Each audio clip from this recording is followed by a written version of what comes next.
करती हूँ। मैं सुमित्रा यादव अपने यूट्यूब चैनल पे आप सभी दर्शकों का स्वागत बंदन करती हूँ। मेरे चैनल का नाम है सुमित्रा सोहर 001। मैं एक कजरी गीत लेकर आई हूँ, पति पत्नी का नोक-झोंक है। इसको फुल वॉच करके सुनना और लास्ट तक बने रहना, जब भी कजरी गीत का आनंद आएगा।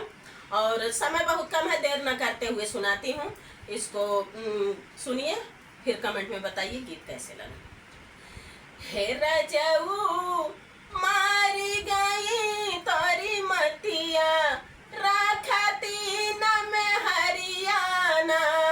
हे रजऊ मारी गई तोरी मतिया, राखती न में हरियाणा। राखती न में हरियाणा हो, राखती न में हरियाणा। हे रजऊ मारी गई तोरी मतिया, राखती न में हरियाणा। राखती न में हरियाणा हो, राखती न में हरियाणा। हे रजऊ मारी गई तोरी मतिया, राखती न में हरियाणा। बियही कहई हम चुनरी लेबई, बियही कहई हम चुनरी लेबई। उड़री कहई लहंगवान, हे सैया उड़री कहई लहंगवान। साड़ी मांगत हई बेड़निया, हे साड़ी मांगत हई बेड़निया। राखती न में हरियाणा, हे साड़ी मांगत हई बेड़निया।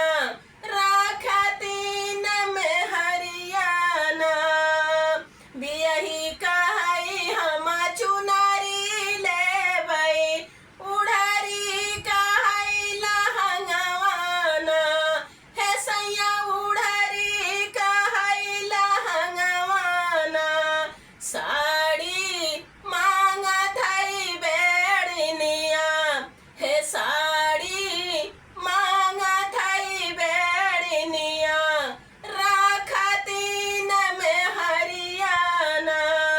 हे रजऊ मारी गई तोरी मतिया, राखती न में हरियाणा। राखती न में हरियाणा हो, राखती न में हरियाणा। हे रजऊ मारी गई तोरी मतिया, राखती न में हरियाणा।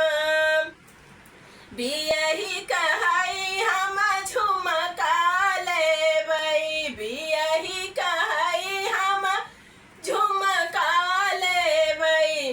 उड़री कहई नथियावान, हे उड़री कहई नथियावान। हे सैया उड़री कहई नथियावान। टिकवा मांगत हई बेड़निया, हे टिकवा मांगत हई बेड़निया। राखती न में हरियाणा, राखती न में हरियाणा। बियही कहई हम झुमका लेबई, उड़री कहई नथियावान। हे सैया उड़री कहई नथियावान। टिकवा मांगत हई बेड़निया, टिकवा मांगत हई बेड़निया। राखती न में हरियाणा। हे रजऊ मारी गई तोरी मतिया, राखती न में हरियाणा। राखती न में हरियाणा हो, राखती न में हरियाणा। हे